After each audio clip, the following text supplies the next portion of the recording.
I only started gaining weight when I reintroduced dairy because I love cheese. Like I'll eat a ball of mozzarella, like probably 3 pounds, 3 pounds of mozzarella in a sitting, no fucking problem.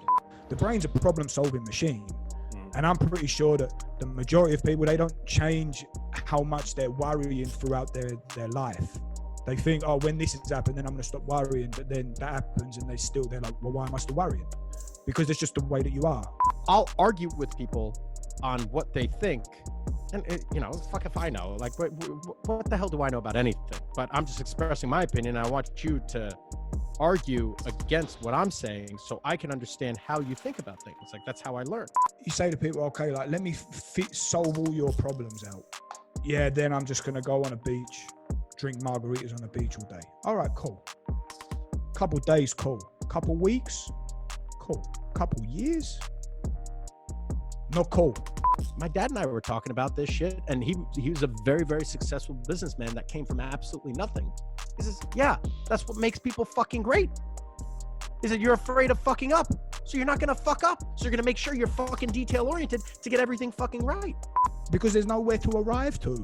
It's not like there's no suffering anymore. Life's always going to be fucking hard, and every day you got to face the same fucking shit. That's it. Act accordingly. If I trained Usain Bolt today, I would not do anything close to what I would have done 10 years ago. People are afraid of being wrong.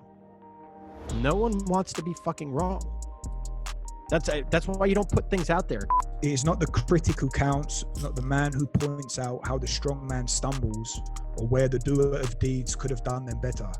The credit belongs to the man who is actually in the arena, whose face is marred by dust and sweat and blood, who strives valiantly, who errs, who comes short again and again, because there is no effort without error and shortcoming. But who does actually strive to do the deeds? Who knows great enthusiasms, the great devotions, who spends himself in a worthy cause, who at the best knows in the end the triumph of high achievement, and who at the worst, if he fails, at least fails while daring greatly, so that his place shall never be those cold and timid souls who neither know victory nor defeat. Boom. Scared money don't make money, bitches. There you go. There's probably some people still on MySpace, right? and me and Mike will probably in 30 years from now, everyone's in a virtual world, and me and Mike are still doing our fucking podcast, you know.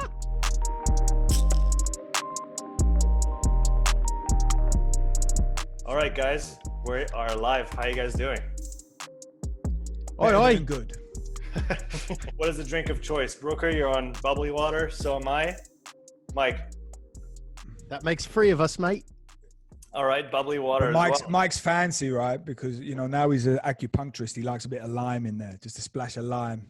Mine comes from a can, and it's a signature select can, which means I got this on sale. So there's nothing fancy about this water. That's awesome. What are the benefits of bubbly water, guys? Bubbly or flat? What's best? Is there one? I don't know. Years back, I heard that bubbly water was bad for your digestion, but then I still find that it's the best thing to drink. I have no idea whether it's true or not, and I honestly don't care because I'm not affected by it. But what do you guys think? I mean, I used to never drink sparkling water ever, and then about 2 years ago, it's become the only thing I drink. I'll even drink San Pellegrino when I'm training. Yeah. Which I just love it. So, and I also make a point of all the time making sure that I show it, because I would love one day to have a garage full of San Pellegrino as a sponsorship. So just putting it out there already now. If San Pellegrino is listening, you guys need to sponsor the Mike and Brooker Show. Yeah. For sure. So logically speaking, I know sodium bicarbonate is a base. And you take sodium bicarbonate, that used to be like an old school hack for marathon runners, where they would take a sodium bicarbonate, which is literally fucking baking soda. They just put baking soda in the water and they drink it, and it's allegedly reducing the acid base of your blood, which assists in buffering out lactic acid, right? It reduces the hydrogens in the bloodstream. However, I do recall reading that the carbon dioxide that's in water which is what makes it bubbly, is acidic. So what is our stomach? What do our beta cells in our stomach secrete is hydrochloric acid, right? So if we're secreting hydrochloric acid to make our stomach more acidic, if anything, this aids in digestion. It'll help denature peptides easier with the higher acidity, So I don't know. There's my little spiel on it, but I drink it because I went carnivore for 100 days. When was that? A couple months ago. I got down to my lowest was 186, and I was trying to hit 185, and I couldn't fucking do it. And I hit 186 after like a 1 or 2 day fast. Where did you usually sit before that? Well, I'm back up to that. I got back up to 203. So I stopped on Thanksgiving. So I gained close to fucking 20 pounds. Thanksgiving, I stopped doing the carnivore, and I started like kind of going back and forth. And then Christmas, my mom always cooks lasagna. So I'm eating that lasagna for a fucking week. And then my birthday is like a week or 2 after Christmas. So I go on a restaurant tour. So I said, you know what? Fuck it. From November until a little after my birthday, I'm going to do whatever the hell I want. Well, my birthday was January 4th, and it's February 26th, and I'm still doing whatever the fuck I want. Well, sometimes you got to live a little, and we got to offset all that misery from the quarantine. I don't know where you guys are and what the status is there. I guess, Alex, you're in Switzerland, so we're pretty much in the same boat. Mike, how are things? I want to come back to the carnivore after, but Mike, how are things where you are? Oh, they're easy. Mine, everyone gets so political in the States about all this stuff, and honest to God, like for me, it's business as usual. For a lot of restaurants, it sucks. But my business, the gym business, most of them are kind of going under, but we're fine. We do a personal training, group training, personal training, and it's no like regular membership where it's based off of, preying off of people that don't come into the gym. So my business model is fucking fine. I sleep fine at night. Yeah. Same here. I just put the rower in the back of my car and I just drive to my clients' houses and coach them there, and everything's fine. Alex, do you work in the gym usually? Do you usually see people on a one-on-one basis? I was spending a bit of time in Zurich at Club de Sportfreund in Altstetten during the summer, because most of the hockey guys that I work with there, it's much easier for them. But luckily, when I moved into our house here, when was that? August last year, the year before that, I started building a facility here. So I have a little facility down in my basement, and lucky for me, it's been open the whole time, and it's good as gold. So most of it's private stuff. Yeah. And I don't do really any group stuff or any teamwork anymore. It's just one-to-one private. So, but it goes good as gold, mate. So, and it's like what Mike said, if you're offering a good service anyway, we're going to be fine. I mean, you just got to survive through it. It might not be your best year ever, but you can get through it. People still need help. So. No, they definitely do. They definitely do. Mike, I want to come back on the carnivore, because I did that. I actually did 100 days as well. And it was kind of it was at end of July to, I guess, 3 months later. So pretty much the same time as you, but about 3 years prior.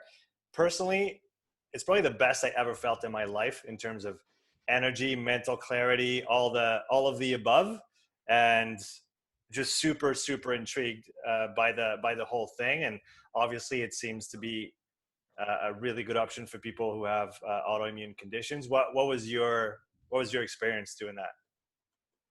Fucking loved it. Honestly, it was awesome. It was the easiest fucking time of my life. I ate as much as I possibly could. And I only started gaining weight when I reintroduced dairy, because I love cheese. Like I'll eat a ball of mozzarella, like probably 3 pounds of mozzarella in a sitting, no fucking problem. And I'll like shit white for a couple of days. Like that's how much mozzarella I'll eat. So I love it.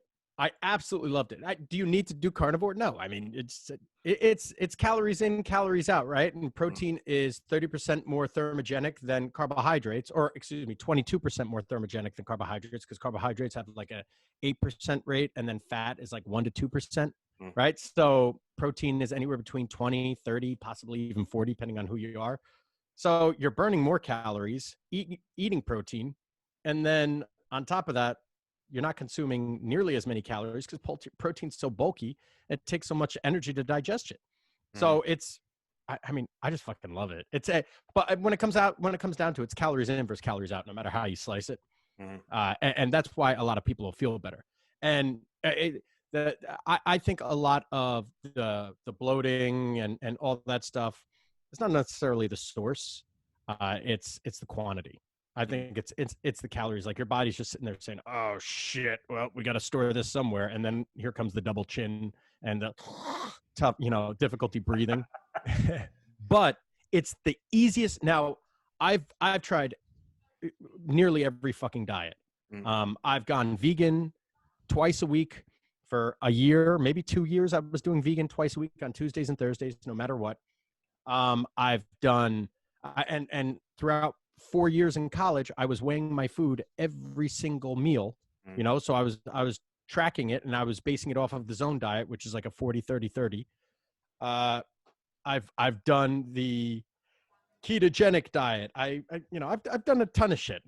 This is the easiest fucking thing on the face of the earth. If it's not meat, don't fucking eat it. And if you're hungry, well, just eat some fucking bacon. Like it's awesome. Yeah, I loved it. I fucking loved it. And I felt when great. When we first heard about this was from the previous New York Giants head of strength and conditioning, Aaron Wellman. Yeah. And this guy looks incredible for his age. And I mean, Mike was making fun of him, and then that was the first time I'd ever heard of it, quite some years back now. And then he was saying he was eating 5 pounds of meat a day, and he was doing ground beef. Yeah. So like he told us he was like staying in a hotel, and he called the guy. He called up like, I don't know, some concierge, because the Giants were away. He goes, "All right, well, what do you need?" He goes, "I just need 5 pounds of ground beef and a frying pan." He's like, "Nothing else?" He goes, "Maybe some salt." Like that was it, right? For like 2 days, that's what he was eating. He's like, I could not gain. I couldn't keep weight on. He goes, I just kept getting thinner and thinner. He's like, and he's like a shorter dude. He was like 180. I think he said he like withered down. He started withering down to like 170 into the 160s. He's like, yeah, it was a fucking problem. So did he continue, or did he just up his calories, or did he switch? No, I think he still more or less runs it now. He went out for chicken wings with him, and he had a salad, and they had a couple croutons in it. He's like, I can't fucking eat the croutons. Yeah.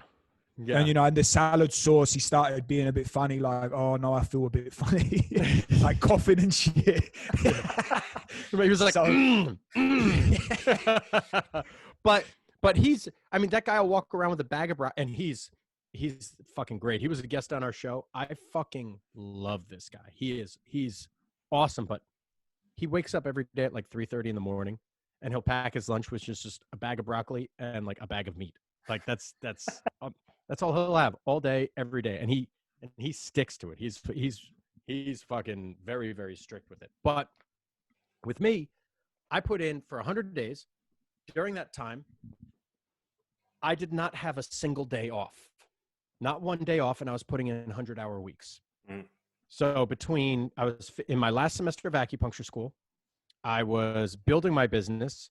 And on top of that, I was still training one of my guys and having to go back and forth, traveling anywhere between an hour to 2.5 hours every day. And actually, that's a lie. Fine? Energy wise, you were that's a lie. Traveling anywhere between 2 and 5 hours, because there was an hour or there was 2.5 hours. And energy, bro, I was fucking humming. Like I'd be on a podcast. I mean, you could listen to our podcast. I was fucking juiced. I don't drink caffeine.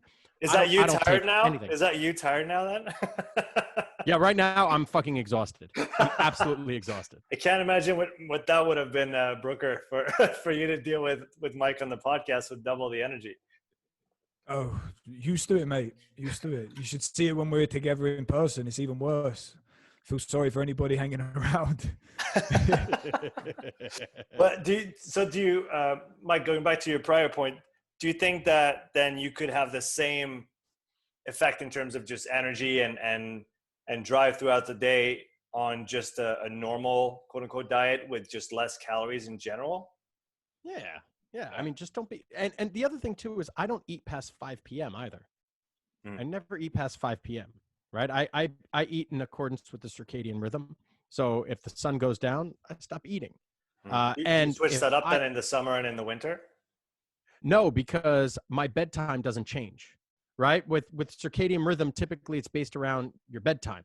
And I also, I'll go to sleep at anywhere between 9:30, which if I go to sleep at 9:30, I'll get not a great night's sleep. It's usually about a half hour too early, which sucks. Because there are nights where I can go to sleep at 9:30 and I just wake up in the middle of the night. So between 9:30 and like 10:30, 10:45 is when I'll go to bed. So I base it off of the clearance of my stomach.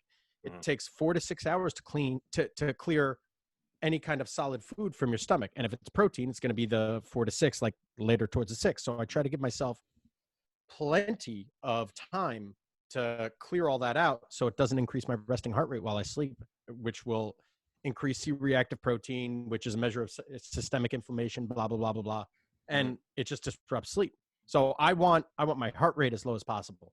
I want and by the way, I use the Oura Ring to track absolutely everything. So if you're wondering like, how does he know? Like, it's the Oura Ring. This is fucking great. Nice. But so I eat like this year round. I try not to eat past 5 p.m. Going back to the carnivore, do you guys have a sense of the effects or whether it's applicable for athletes in terms of performance, in terms of workload and all that kind of stuff? Fuck no. Right. Fuck no. No, sports are glycolytic. Right. You know, like there's components of sports that are glycolytic. You cannot have someone fueled off of just fucking meat. Hell no. Like, that's irresponsible. And doing the carnivore in and of itself is probably irresponsible too. Let me just let people know that. I mean, even for purely body composition, I mean, I don't even think it would be good for bodybuilders only to eat meat. Mm-hmm. Yeah, maybe in the final cut, but even still, yeah, and like the masters of diet. I definitely felt towards the end that I really needed to eat a lot if I wanted to just maintain my weight, and I was training a bunch on the rower, I remember.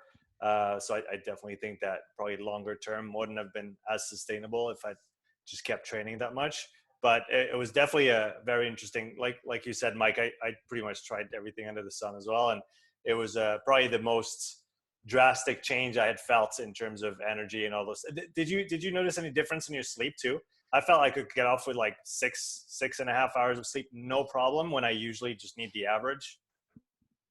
No, I try to get as much as possible, regardless. So right. Yeah, no, if I didn't get enough, I'll tell you what I can actually do right now. I'll look through the trends in my Oura Ring thing. It'll show all the trends for how I've been sleeping, how I was sleeping previous. So like during the 100 days, I'll give you an average right now. I'll let you know. Cool. While you dig into that, Brooker, I want to talk about how you guys first met, because you've been doing that the podcast for a while, you two together. But how far back do you guys go? At least 10 years. I met Mike at one of DeFranco's old seminars that was going on for a couple of days, and we more or less hit it off straight away, mate. I knew Mike a little bit from seeing the videos of him, you know, acting his usual way, and but didn't really know too much about him outside of that. And then he was working for Joe at the time. And my idea was I was going there with the intention that I wanted to leave with an internship for the next summer. And when I was there and I was talking a bit with Joe, but as soon as me and Mike met, it was really good connection. And then we ended up going to Buffalo Wild Wings, I think. Yeah, in Palisades Mall. That's it. And then we started talking a bit, and then, you know, the conversation was going. And then he said, "Oh, you can come intern with me." And I was like, "Sure. Let's do it." And Mike, obviously, he'd never had an intern before. The gym wasn't even doing internships. They'd had a bad experience, I think, some years before that. So Joe was like, no internships. And Mike was like, oh, fuck it. I'll figure it out. You'll just be my intern. And, you know, Joe can use you when he needs, but you'll be mine. And then, you know, the year passes by. I remember I was on work experience that year doing some market research, rubbish for Unilever and wanting to jump out the window the whole time. And then went over and then just hit Mike up. And I'm not sure if, I can't really remember too much, but I'm not sure if Mike remembered I was coming or not. But I know, I remembered. Okay. But then and then that was it. I remember him he was like, where you staying? And I said, here. And then he come pick me up. And then that was it, mate. Long story short, we stayed best mates ever since, to be honest. Spent 2 or 3 times now, a couple months with him sleeping on his floor back when I was traveling and different stuff like that. And we've been in touch ever since, mate. And yeah, we've been doing the podcast nearly a year now. So, and that's a great opportunity just for us to just bullshit together, and we'll see where it kind of goes, you know? Yeah. What pushed you guys to start the podcast?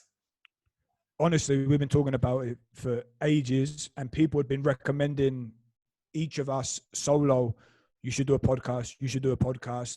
And Mike had even done a podcast, or I guess it was a podcast with Buddy Morris a while back, and recorded it and was selling it as a product, and probably should have kept going. But luckily, you know, for me, and we were talking about him. We kept going back and forth. We should really do this. We should really do it. But we didn't make any action. And then that was it. I don't even know what was the final straw that broke the camel's back. Why did we end up actually doing it in the end? Fucking quarantine. You and I had less to do. And we're like, you know what? If there's ever a time to do it, let's do it just like every fucking one else has been doing it during quarantine. Why the hell not? The market shouldn't be too fucking saturated. This shouldn't be that big of a deal. What schmucks. What have you found so far? Is it saturated? Is it not? What's the word on the street? Oh yeah. Yeah, it's saturated, and it just depends. It depends on your perspective with it, you know, because at the beginning we thought, oh, we're going to get a lot of views because, you know, Mike's popularity online. I mean, I have no popularity online. I've been terrible at ever posting stuff, really. And we didn't get that much views. But one thing that's been consistent the whole time is we have really loyal listeners who they message us after more or less every episode, and we get great feedback from people. Everybody that goes on it enjoys the time with us. So I think we've got a good product. And in my perspective, I said this, and I would say this to Mike, for me, if it goes from like the first episode, we get 10 million views. How satisfying is that, really? Because it wasn't really, do you know what I mean? And like, also, if we got 10 million, schoolgirls watching it, that's not our market. That's not who our message is really for. So, and now we're floating. I mean, it grows really slow and steady, but that's also the way that we grew 10 years back as beginner coaches. So if we won't quit, we won't give up. We enjoy speaking to each other. It's an opportunity for us to sort of escape all the other stuff we're doing, just to bullshit.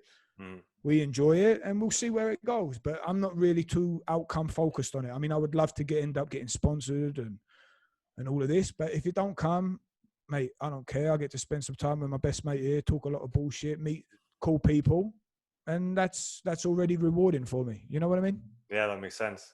Mike, did you find the data? What really sucks is the numbers are big time skewed. So when I started the carnivore diet, I ended up waking up.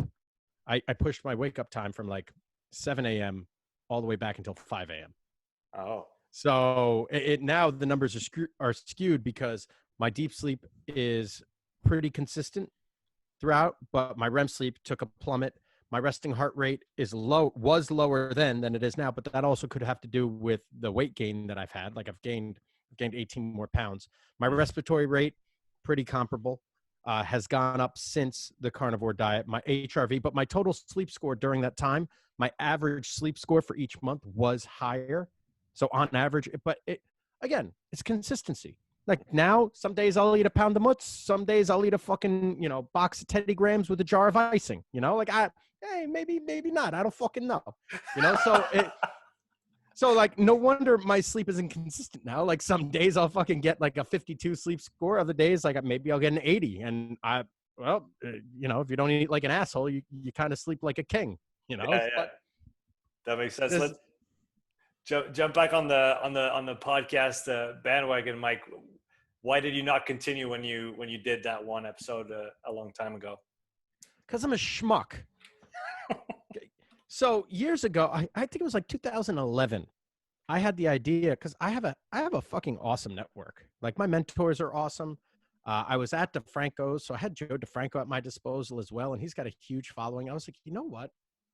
Maybe I'll just record conversations that I have with these guys about training, where I butt heads with even Buddy. Like I butt heads with Buddy on his training philosophy. I'm like, yeah, I don't fucking like that, and I've been like that my whole life.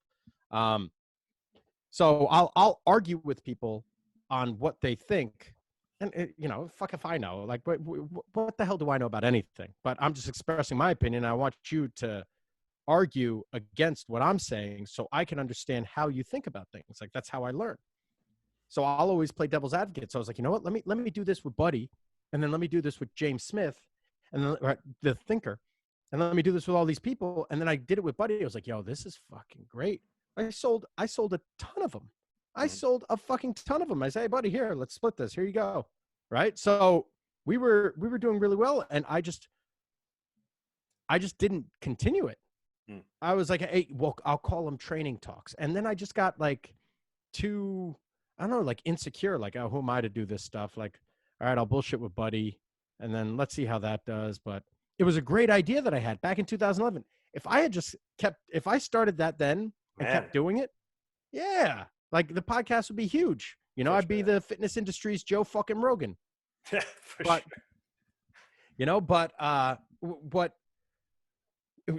another thing that I fucking missed on was we had the knees over toes guy on the podcast. Do you know who he is?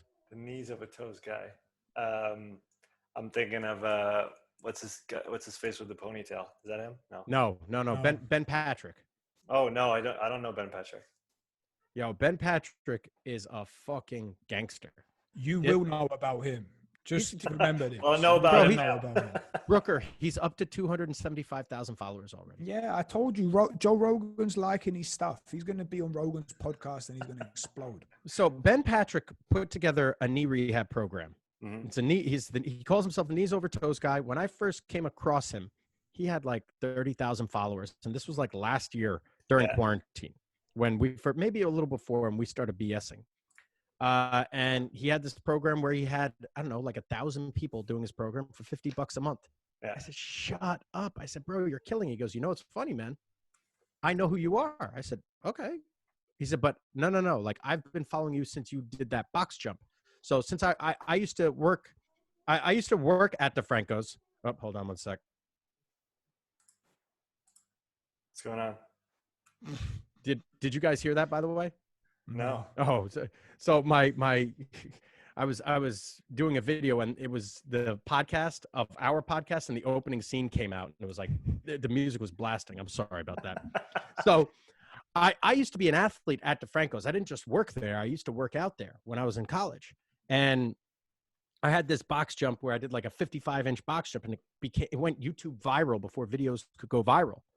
So he knew who I was.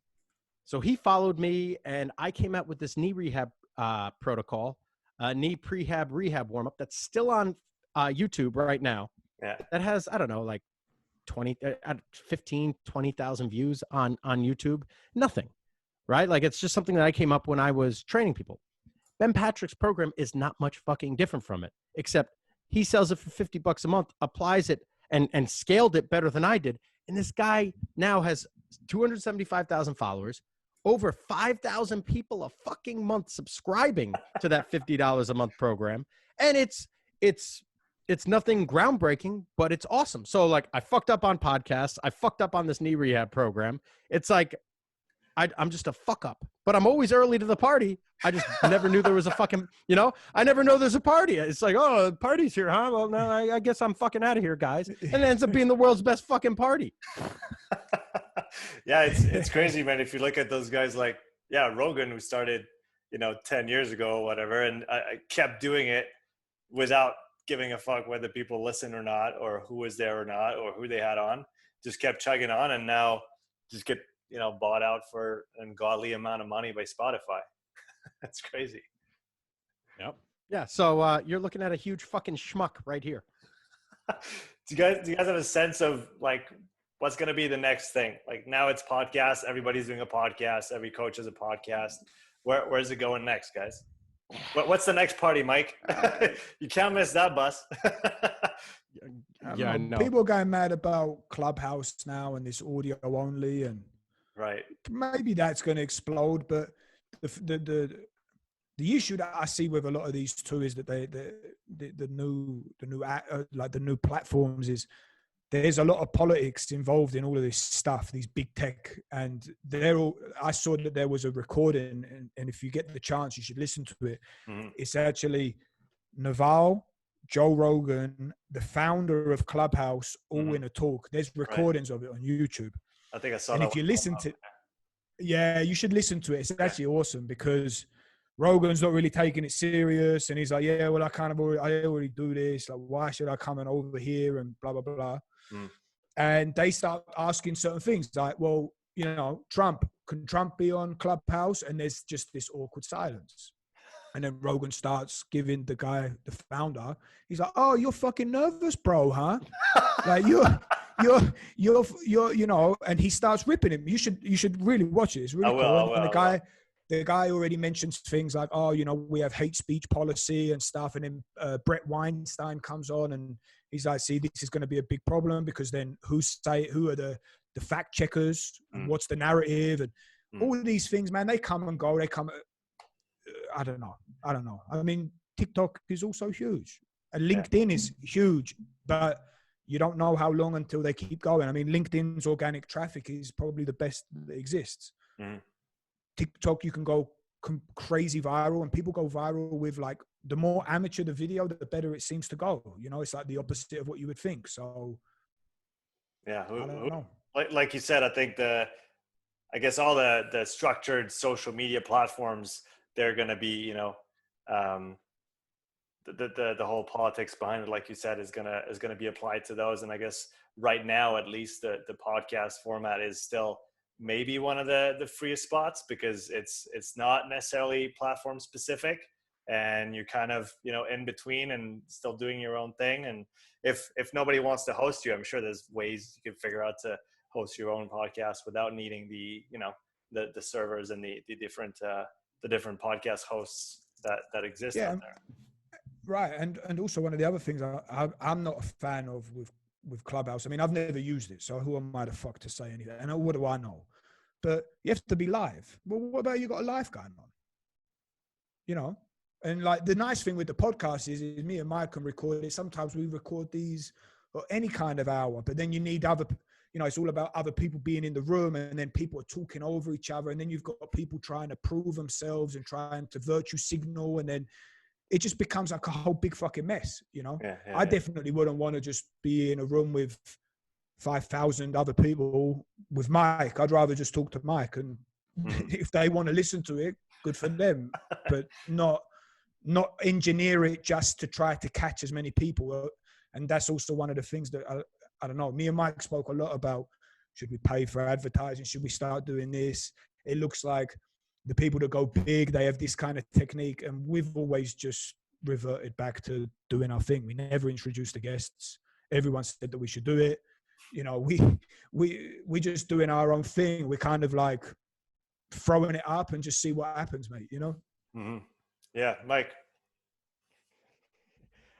I'll tell you what. If you put me on live and don't give me the opportunity to potentially edit some of the fucking rubbish that comes from my mouth, I don't know. I think we get canceled real quick off the fucking Clubhouse, especially especially if I say something and someone contradicts me in the fucking in the audience, I will look at their profile picture. I'll find the thing that I think that they're most insecure about, and I will fucking jam it home. You know, like I am fucking ruthless. I'll drop whatever the fuck I need to. I'll be like, oh, I don't see your mom in the picture. What's going on, you pussy? You're like, yeah, I don't know. Like I'll say something fucking stupid. And that's live format is not for me. Absolutely not for me. So I guess it's better off that I don't know. First off, I have an Android. I don't even have an iPhone. I refuse to conform in that sense. So it's not even available for Android. So Clubhouse, I said to Brooker, I was like, hey, make us a Clubhouse account. He's like, I don't know how. So he's retarded and I'm incapable. So I don't. There you go. We're missing that Clubhouse boat. So we were just talking about that. We're going to let the Clubhouse boat sail away. Probably everyone can have a great party on it, but it won't be us two. Me and Mike are going to be standing on the shore saying, "Fuck, man," again. I would really like to grow my social media presence. Like I think that'd be cool. I don't know how, and maybe I do know how, and I'm just fucking lazy. One of the metrics that the Knees Over Toes guys gave me was Ben Patrick. Again, check him out. He just crushes it. I might have seen his ads on Instagram for his. You absolutely have. So yeah, he takes right. 10% out of every dollar that he earns goes towards marketing. And on top of that, he does 400 story posts per week. Jesus. Yeah, bro. Like, ow. And he said, don't get it twisted. This is a lot of fucking work. I spend 60 hours a week on social media alone.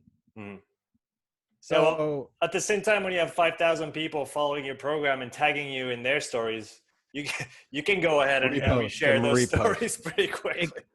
Exactly. But you didn't start off with that, right? No, of course. Yeah, exactly. And I mean, his growth is exponential now. It's exponential. It's like he just fucking jumped. So like with this stuff, it's the power of compounding with social media, just like it is with the fucking market.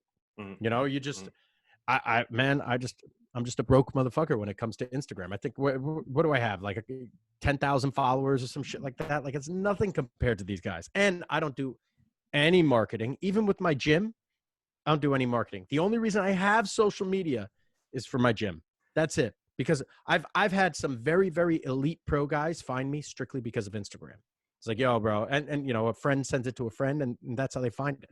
But we also had a really successful guy, Ben Prentice, on Instagram. There isn't a professional hockey player that hasn't heard of this guy, right? An NHL player that hasn't heard of Ben Prentice. He just got social media this year. That's it. And the guy's been killing it. And I don't even think he runs it. I think it's one of his coaches. He don't give a shit. No, he goes, fuck social media. You know, so like, I don't need it to survive. I absolutely don't need it to survive, but it does help. So like, I would like to have a bigger presence on it just so I could get fucking more money out of it. But that's the only reason. Like if it comes to like, oh, I want this person to hear what I have to say. Like, yo, fuck you. I do not care about that. Like, honest to God, you will know when I've made, so I have a threshold of money that I want to make. Like, this is my goal. This is how much I need to make. You'll know when that happens. Cause it's like, wait, where the fuck did Mike go on social media? Oh, but he still has a gym, but how the fuck? No, I'll be gone. No. I have zero interest in placating to this fucking world full of shit throwing monkeys. You know what I mean? I don't want any part of this bullshit. I just want to be left the fuck alone. Yeah. Do you think for the average coach that it is more important now than ever to actually invest in marketing, or if not dollars, at least time and education to be able to reach more people and get more clients, et cetera, I guess I don't think there's any way. I don't think there's any way. And anyone that's telling you there's a way, I just think, I think you can always contradict it. Everyone now, they're studying the same shit. They're doing the same courses. They're looking at the same profiles. They're always copying each other. People are just trying to make things out of thin air. I think if you're really, really serious about coaching, the best way, get clients, over-deliver, focus on them, and keep doing that for 30 years. Then you're going to be really, really good. Yeah. Or start a podcast 10 years ago and don't stop, right, Mike? So just like the fucking market, just keep going, right? Yeah. If don't try to time the market. You can't, just fucking enter the market. That's what you need to do. Whatever the fuck you do, just fucking do it, and don't half-ass it, and just keep going regardless of what happens. And then it's lit. I don't care what anyone says. It's progressive overload. It's linear progression. You start here, and it might be up and down, but if you draw a line from 10 years ago to now, it's a straight fucking line. It's linear, right? So, and it's up, right? No matter what. So just fucking stick with it. Brooker always says this, and I always think about it. You always overestimate how much you could get done in a year, but underestimate how much you could get done in 10. Right? 10 years ago, when I was at DeFranco's, I think it was, oh shit. I started at DeFranco's 11 years ago. But 11 years ago, when I started at DeFranco's, actually, no, fuck me. I started way earlier than that. Yeah, you started before that. Fuck me. Anyway, when I first started at DeFranco's 14 years ago or 13 years ago, whatever it was when I started training people there, did I think that I'd be where I am now, where I have a gym of my own, where we do significantly better than we did at DeFranco's in a smaller space with more coaches and a higher caliber of athlete? I've trained gold medalists, 10 plus Super Bowl champs, all pros, all stars, NBA champs. I mean, you fucking name it.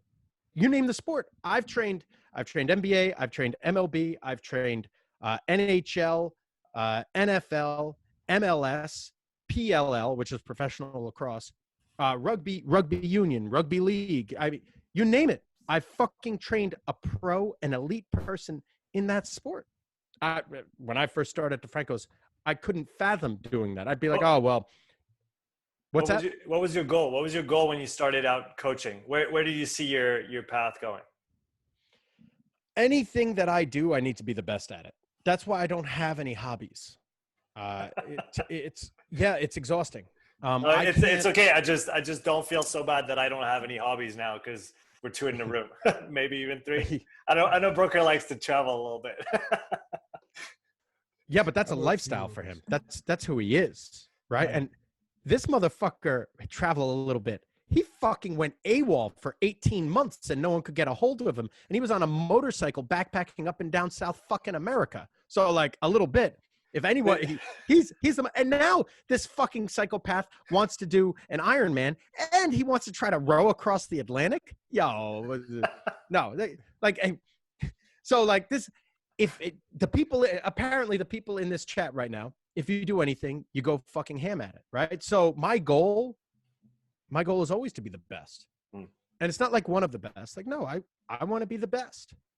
So that's what drives me. So I have people asking me like, hey, do you want to come golfing? Do you want to do this? No, you don't want to come have fun? Like, well, it's not fun to me.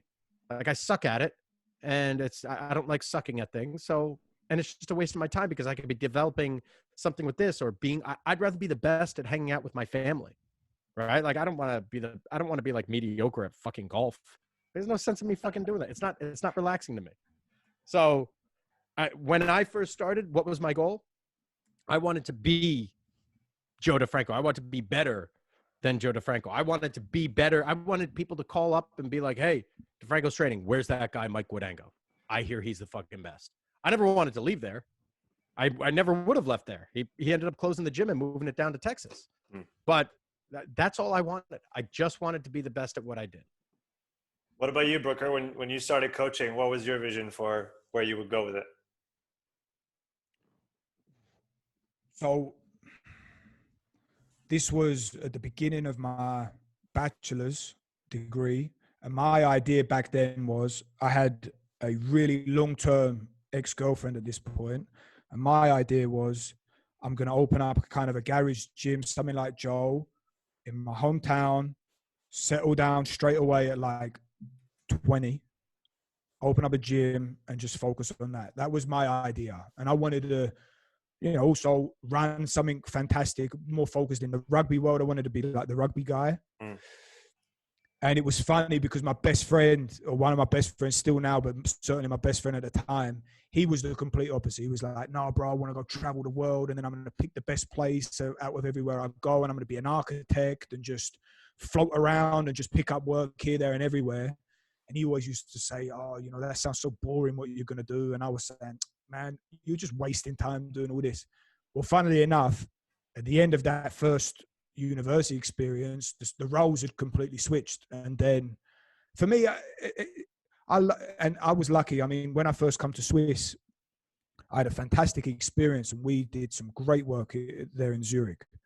And at some point I was like, I'm 24, I'm working a lot. I'm earning really good money, more money than a normal gym trainer gets. 2 motorbikes, great girlfriend at the time, great apartment. But I was still like, I don't want to just fucking do this, you know? And like, the cool thing was Mike's my best mate. And I was seeing him and I'm like, I don't want to fucking just do that all the time. You know, I want to go and see new places and learn and explore. And, you know, and that was, I never made it with rugby, you know? Yeah. So for me, it was always like, well, I guess a chip on my shoulder is probably the easiest way to explain it. But I just wanted to go and have fun and explore and let go and try to drop a lot of garbage that I knew was in my head. And I wanted to know what did I think? What was it really that I thought about things? Not just what I hear everybody else and I just repeat it because I want everyone to agree with me or so, you know, let's like detox from it all. And that's what I decided to do. And since then, it's had a profound impact on me because I spent so much time alone, and I had the opportunities to grow, I guess is the right way. It sounds cheesy, but it's also the only other word I know. And now it's about just, man, life's so short, bro. Maybe 50,000 days if you're lucky. Everyone's gone. No one's going to remember. People are going to stop visiting your gravestone anyway. People that are really important, make sure that they know. Explore your own creativity a little bit, and outside of that, man, just have as much fun as possible because that's for me. And it's funny, I've come straight back around. And when I left Swiss, I thought, I'm done with coaching. I'm never doing this again. I need a complete change. Straight back and into exactly the sort of thing that I never thought I would have said, no way I'm ever going to do it. I'm just right back to there, but now with a new pair of eyes, and I love it. Absolutely love it. So, yeah, mate. Mike, do you feel like when you say you work a lot and you want to be the best at what you do, is that fun for you? Do you feel like you're having fun in the process? Yeah. There's nothing. I'm a really big I told you so guy. So if someone tells me they can't do something or I can't do something and then I do it, I make sure that they see it. You know. So I get off on that. I'm a fucking sicko. It's if you play me in things, I have zero problem letting you know that I'm fucking you up.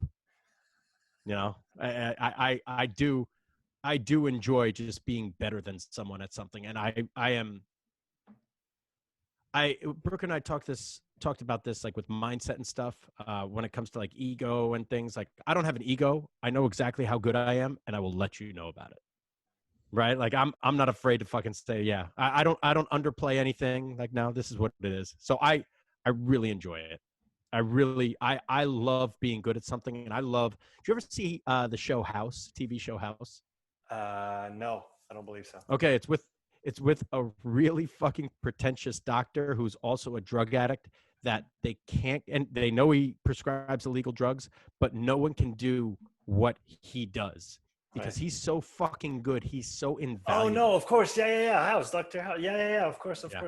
Yeah, no, that was a tremendous show. That was a really, really good show. Yeah. That guy's my fucking idol. Does that mean you do a lot? You do a lot of drugs, Mike? Is that what you're trying to say? Oh, but Mike, man, he don't need to. He's already fucking weird. No, I wish I could do drugs, bro. So all my friends started smoking weed when I got a little older, like, you know, a couple of my close friends are like, oh yeah, you know, it helps me think like a little more and, you know, a little spaced out, and I could try acid and I could try psilocybin and all these fucking things. I'm like, yeah, I want to fucking do that. So I smoked weed one night, bro. I started puking demons. Like it wasn't fun. I was puking, crying by the fucking toilet. I had 10 people over my fucking house and we all smoked weed, and I'm the only one that got fucked up from it. It was brutal. It was terrible. I felt someone flushed the toilet on me. It stole my fucking soul. I was like, no, like don't flush it again. Like it was terrible. Like I wish. And then I told a couple of my friends about that. They're like, no, man, you had laced shit. Like, no, I didn't. Everyone fucking smoked the same thing. So one of my other buddies, he's like, yo, bro, listen, you just smoked the wrong weed. Like, come hang out with me one time and we'll have like an easygoing joint. It'll be mellow. It'll be cool. And we'll have a good time. It'll just be me, you, and the boys. We'll like it. So it fucking gives me some weed. I take the first hit. All right, pass it around. Comes right back to me again. I'm like, pass it around. Just make sure this shit fucking didn't hit me yet. Comes back to me. I take another hit. Hold it. Fuck! What's wrong? I gotta fucking go! I gotta fucking go! I gotta fucking go! And I just like walked away. I was in my own house. I fucking stormed away. So like I went, and now after telling my close friends that smoke weed, and I'm also that guy, like as soon as you get high, you start Googling, how do you get on high? How do you get on high? And then I just see weed isn't for everyone. Weed isn't for everyone. If it's not for you, don't fucking smoke it. Like you'll wig out. And I'm like, I'm wigging out. Right. So all my friends after seeing that, they're like, maybe Mike doesn't smoke. Mike, don't worry about smoking again.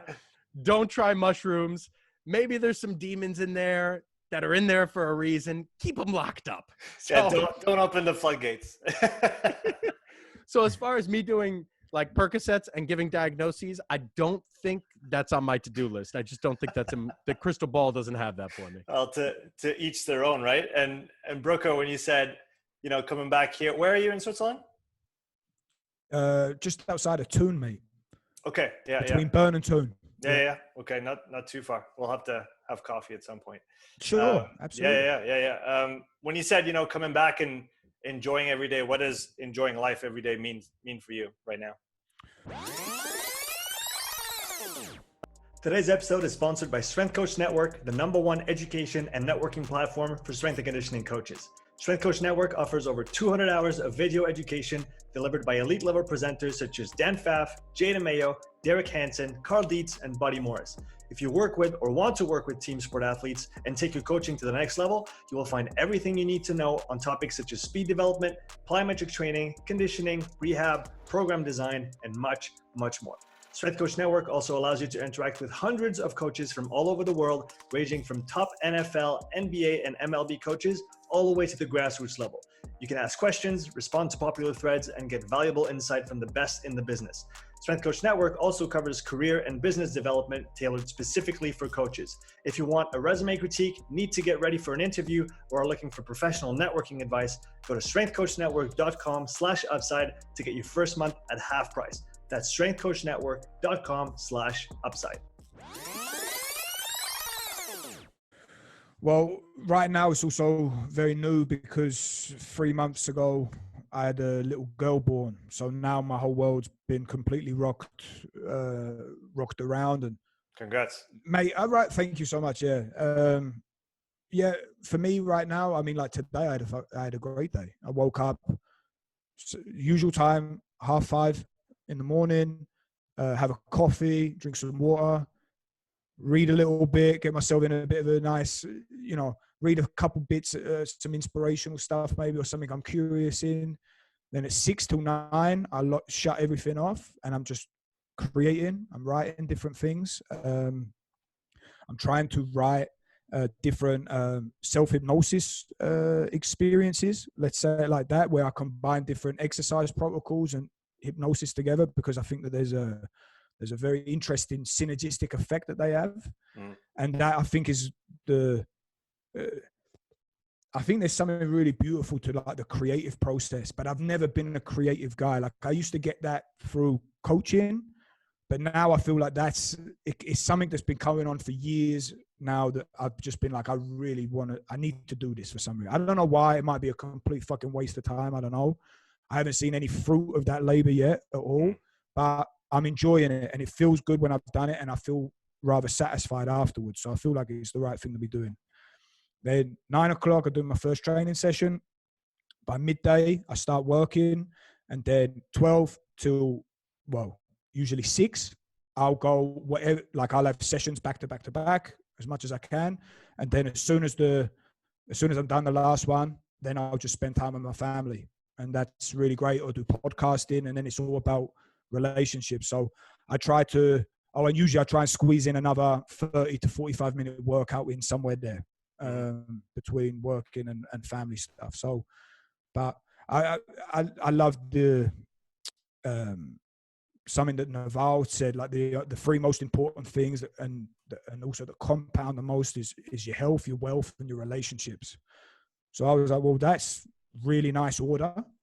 So let's go. I'll block 15 hours of the day out, and because of course things happen. Well, first 5 hours, health. If I don't do these audios, I'm like script writing, I'm beating myself up, and that's not a good place for me. Like, why the fuck you know what I'm trying to say, right? I have to do. There's something in me saying that I've got to do it, so I've got to do it. Then I train, so that's great. So I'm already investing in the future for that, for myself, and it's working on my mental and physical health. Then my wealth, I'll do whatever I can just to earn money via coaching. I do a lot of performance psychology stuff. That's really the biggest thing that I do now. Or some online programming for some people, or PhD work. And then afterwards, mate, I try to cut everything off. I want there to be a line, because the best thing in the world is spending these last 3 months and seeing my little girl already growing up. It's crazy. It's awesome. Would you say that so having a child has been the most impactful thing that happened in your life? I got a kid and I turned 30 more or less at the same time, and it definitely, I was already like talking about it, and now in hindsight I realized it was also like a desire. I was kind of talking myself into it, but there's been a clear shift for me with certain things, like just a whole other level of maturity. So yeah, but it's also still new, so it's hard also to, now it's easy. The results you've got, they're not current, right? It takes a while for them to build up. So I don't know the immediate effects of being a dad and that right now, but for me, it's been good. I would say it's been really good and healthy for me. I'm very happiest I've ever been, healthiest I've ever been, most excited for the future that I've ever been. So, it's, I'm blessed, mate, to be honest. Yeah. Mike, if we take a day out of your week, what does that look like from start to finish? Well, before we go there, Brooker said he's gotten to a whole nother level of maturity, right? Since having the kid and shit. Like, I'm gonna call bullshit on that, because I know as soon as I go out to visit him, like when that time comes, he and I are gonna go on a fucking pisser, and one way or another, we're both gonna end up naked running through a fucking forest doing something stupid. So that maturity talk. That's always there. That's always there. That's never going. That's never going. Not at all. Not at all. That's a crock of shit. So what? So what was the question you had for me? Same as for him. So what does a day look like for you from start to finish, and why? Oh, well, just like Brooker, I'll wake up at 5:30 every single day. And so the health, wealth, and happiness, yeah, I buy into all that. The wealth is the work for me, but the work is also part of my happiness. I really enjoy doing that. So if it's supposed to be a third, and third, that is not it right now for me. So I'll wake up and I'll work straight through from 6 to 12, nonstop, no break. Then I usually have to sprint home, because I have 2 dogs now. I had one dog who was very well trained, and now I got this other dog, and they're both rescues. I got this other dog who just loves eating and pissing and shitting everywhere. Like, I have a pair. I don't buy shoes. I don't buy sneakers or anything like that. My clients all have sponsorships like Nike and stuff, so they give me free stuff. I have a pair of $500 Jordans that I only wear on like nice occasions. and this motherfucker chewed through them. So I gotta. This dog has destroyed over $1,000 worth of stuff in like a fucking week's time. Like I just want to I want to murder her, but I don't. So anyway, from 12 o'clock, as soon as I'm done, I have to fucking sprint home, take these assholes for walks so they don't trash the place. Then I usually do either an interview, a podcast. I have some kind of meeting from 12 to 3 virtually every single day. Monday through Friday. That's almost non-negotiable because I have a responsibility to grow my business for my coaches. So if we're not growing, that means we're standing still. And if we're staying still, we're probably shrinking. And my coaches can't afford for me to sit on my fucking ass and not help them provide, you know? So I take meetings. Then from 3 o'clock to 8 o'clock, I'm coaching. I'm back at the gym. I'm on the fucking floor coaching. Occasionally I'll have like an hour break here or there, but I'm coaching. And if I'm not coaching my group, I'm there, I'm observing, my presence is there. I'm helping guys, helping their athletes either with cues or if someone's injured and I'm walking around, I'm trying to help them, do one thing or another to try to help them feel better, just so, everything functions that much better. Then 8 o'clock comes, hopefully 8 o'clock comes and I drive home. Sometimes I get fucking meetings at night. Like last night, I didn't get home until 9 o'clock at night. And I come home, I hang out with my fiance, or my ex-girlfriend, as I like to call her. And we, I won't eat. I don't eat past 5 p.m. So we don't eat together, but we'll sit down, we'll talk. I'll ask her how her day is, that type of stuff. We'll take the dogs for a walk together. And then, I'll go to sleep and I'll fucking hit repeat. So I do that Monday through Thursday. And then on Fridays, I take off from 12 o'clock. So today's a Friday. I take off. I'm done. I'm out of the gym for the day at 12. And again, from 12 to 3, I'll usually have some kind of meeting or a podcast or something. And from 3 o'clock on, I'm a free man. So my weekend starts 3 o'clock pretty much on Friday. And which is foreign to me because I've never, I haven't had weekends off in 3 years. So it's awesome. I love it. It's fucking great. So, and then on weekends, we'll either go, we'll go hiking or we'll go to Airbnbs and, go somewhere and we'll just have a fucking blast. Me and my fiance and our little rat fucking, shit destroying dogs. How long did it take you guys from the time you started coaching until you got to this point now where you guys both have quite structured, schedules and days according to obviously what you want to do with your life, what you have to do in some sense, but also what you want to do. How long did it take you guys to get to that point, and what was the kind of progression from the start to where you are now? For me, this is very, very new.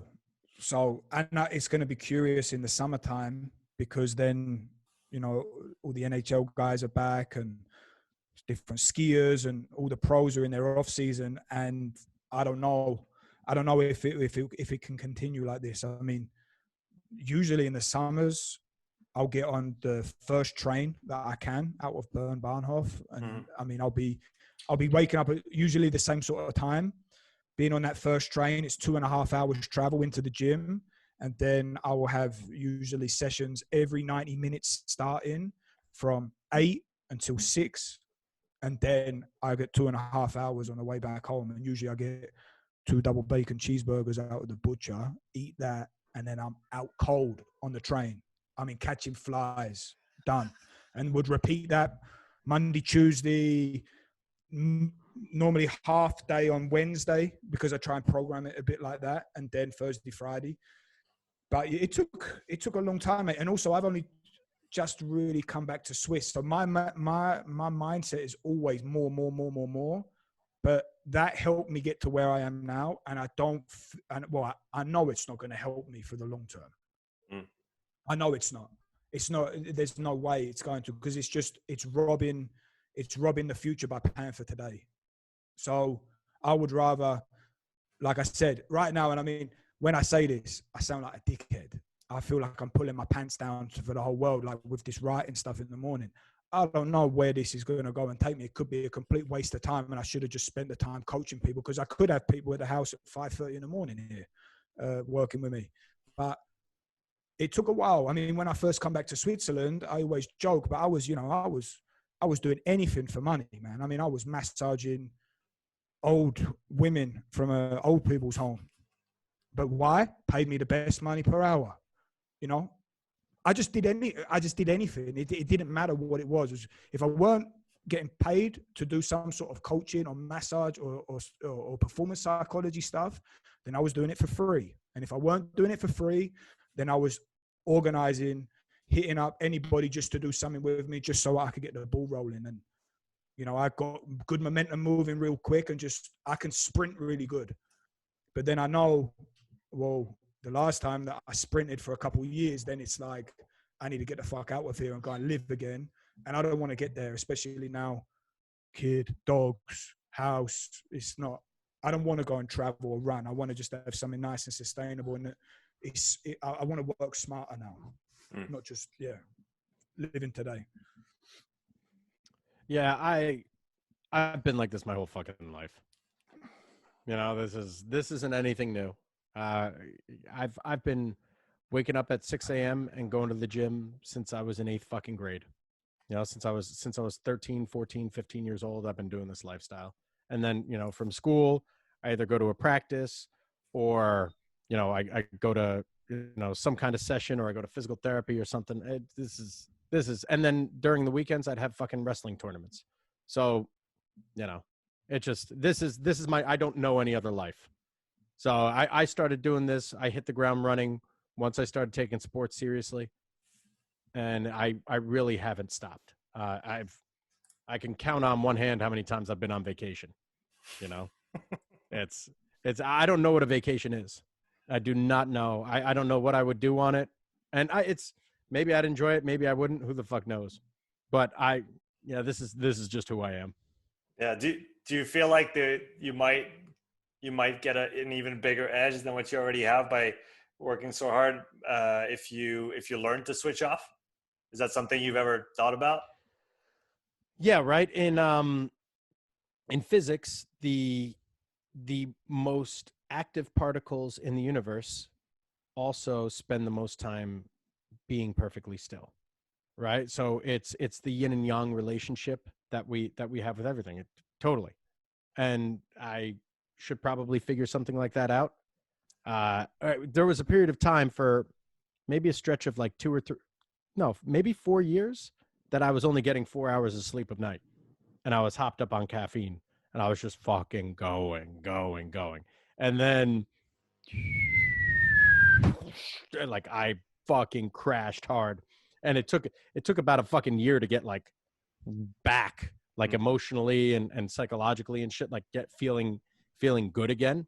But yeah, no, I do a pretty good job now, I think, of balancing it, because the reason why the Bulgarians their program was so effective for them is because it weeded out the weak people, right? Like anyone that couldn't sustain that type of stress just fucking fell off. And, you know, they were the best because they were the best at handling that type of stress with that program. I'm pretty good at handling stress. You know, I'm my father's son, and my dad was a fucking maniac, and I'm a pretty big fucking maniac too. But you're right. I probably could benefit from some time off. I guess we'll never know. Brooker, have you ever done work with Mike, like whether it's psychology or hypnotherapy with him? Oh, like this? No. We're best friends. You know, and also I don't really, I'm not really, I don't really do like therapy stuff with people. I mean, some people, I think they term it like that, but I don't really see it being like therapeutical stuff. It's more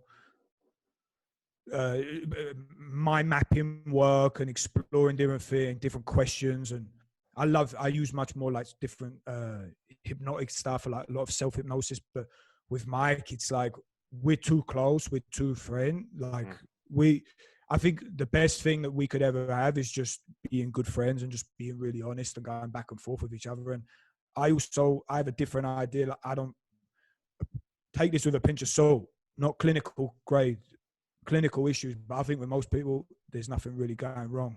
Like, it is what it is. It's the way you are. It's a blessing and a curse. Learn to manage it. Get on with it. You know, the brain's a problem-solving machine.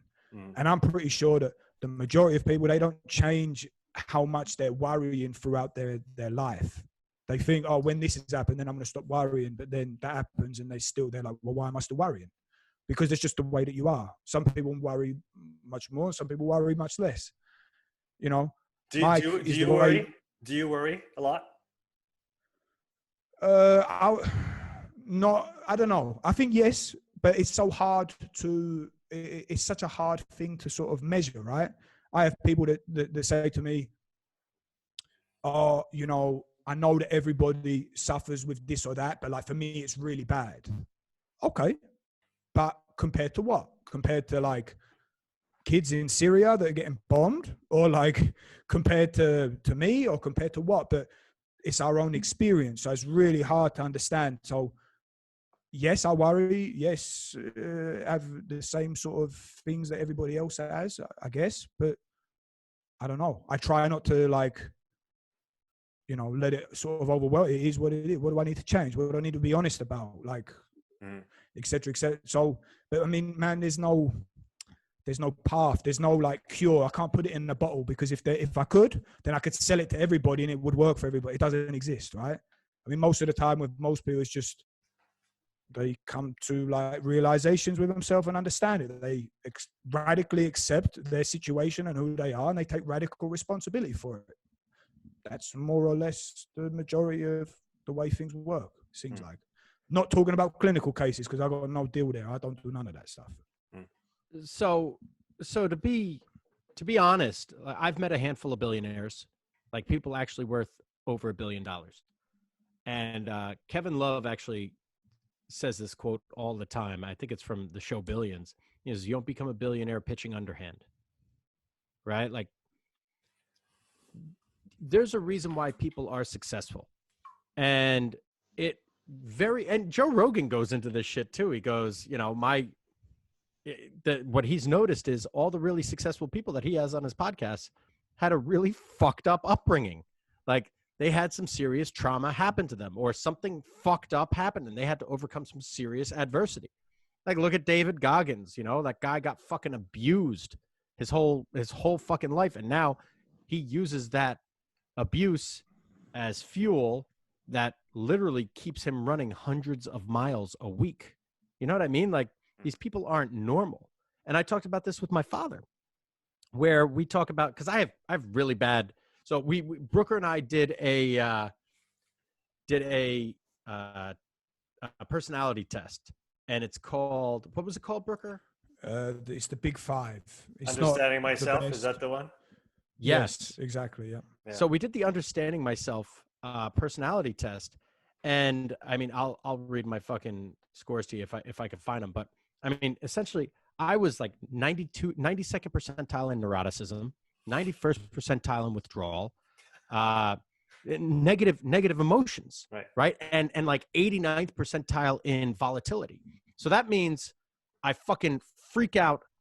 I'm really detail oriented with certain things, and they fucking drive me crazy. And then withdrawal is I have anticipatory anxiety about the things that I fucking freak out over. And then once shit hits the fan, the volatility, I fucking plummet, right? Like I have all these things, but my dad and I were talking about this shit, and he was a very, very successful businessman that came from absolutely nothing.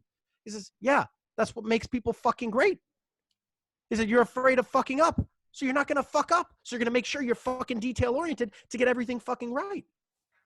Right? So and that's why, because I'm so nervous, that's why I'm very good with rehab, prehab, and training professional athletes, because it's all about risk mitigation.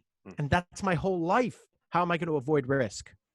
And go figure, my dad was a CFO.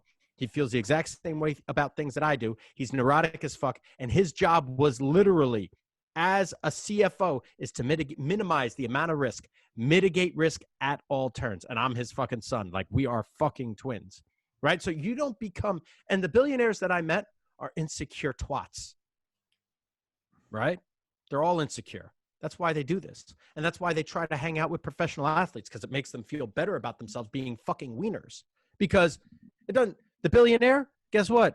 That motherfucker had snow kicked in his face or sand fucking kicked in his face at some point. You know what I mean? Like that's what fuels these people. My professional athletes, they have chips on their shoulder. Chris Hogan is a twat. He's a nasty fucking dude that just doesn't think he did enough. Like that's what all these people have in common. So they just keep going and they don't stop. That's how it is. Like like I said before, you don't become a billionaire pitching underhand. Like we just are who we are. And you either use that to succeed or you think it's a fucking crutch and you have to hold yourself back. And now you make excuses for the rest of your life as to why you didn't succeed.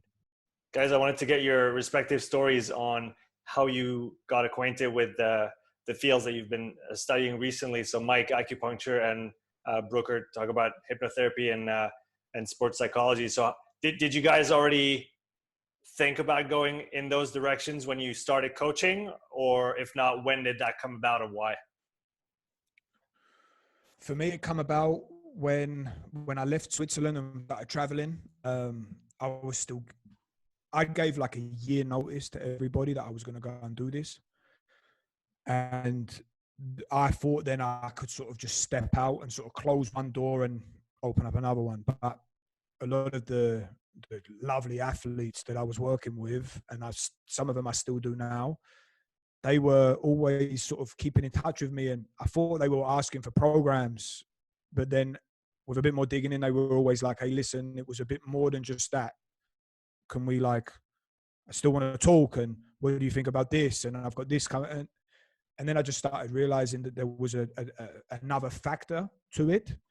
And also, I never really liked online programming because I can't really see it. And I'm much more of a coach. I like to watch everything and then auto-regulate everything. So I can probably be like, if I have to work with people, I'm a nightmare for sure, because like with other coaches, because I'm like, well, we're going to do, and actually, no, we ain't going to do that. I don't feel like that. I want to do this instead. And you done one set. Yeah, that's already good enough. That's the way I am. So I didn't really want to do that, but I wanted to assist these people because they also wanted help. So then and I was always very curious about psychology and philosophy. And I'd done some of that work already in my master's and throughout my life in general. It was always a topic that I enjoyed. And also it was a great way for me to provide a service while traveling. So I got to earn Swiss francs while being on the beach in Brazil. So it was like a win-win-win. And also with time, I realized I love getting to know people. That's like the coolest thing in the world. Being a small part of someone's story, that's really cool.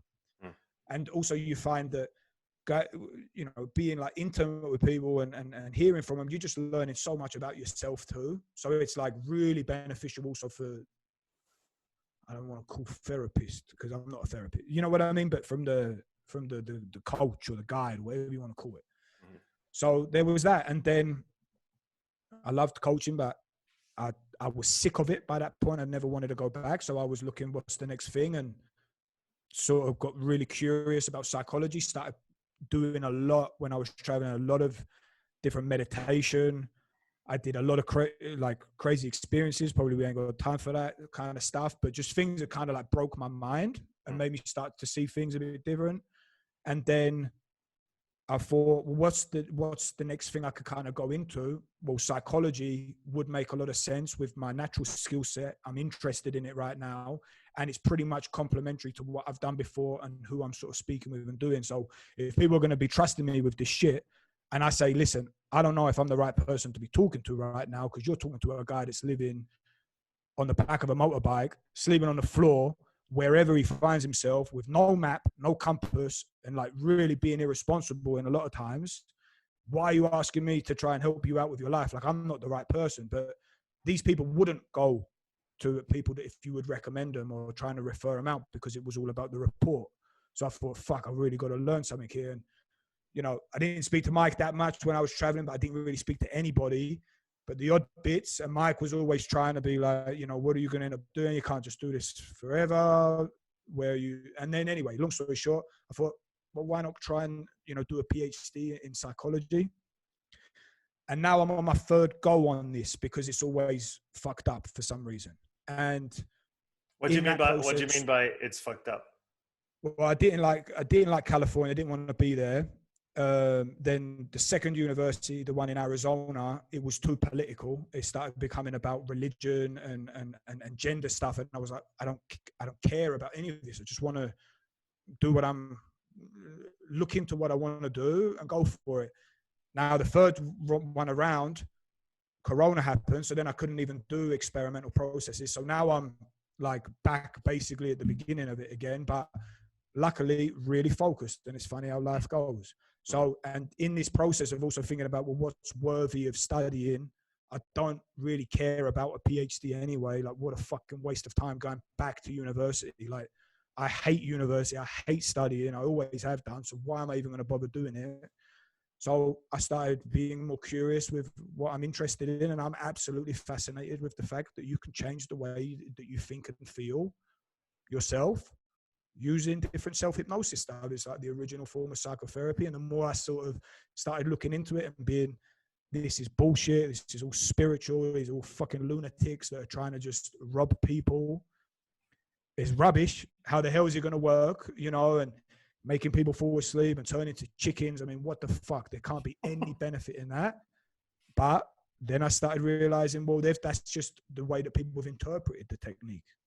What is hypnosis? It's just focused attention. Okay, well, that I can start playing with.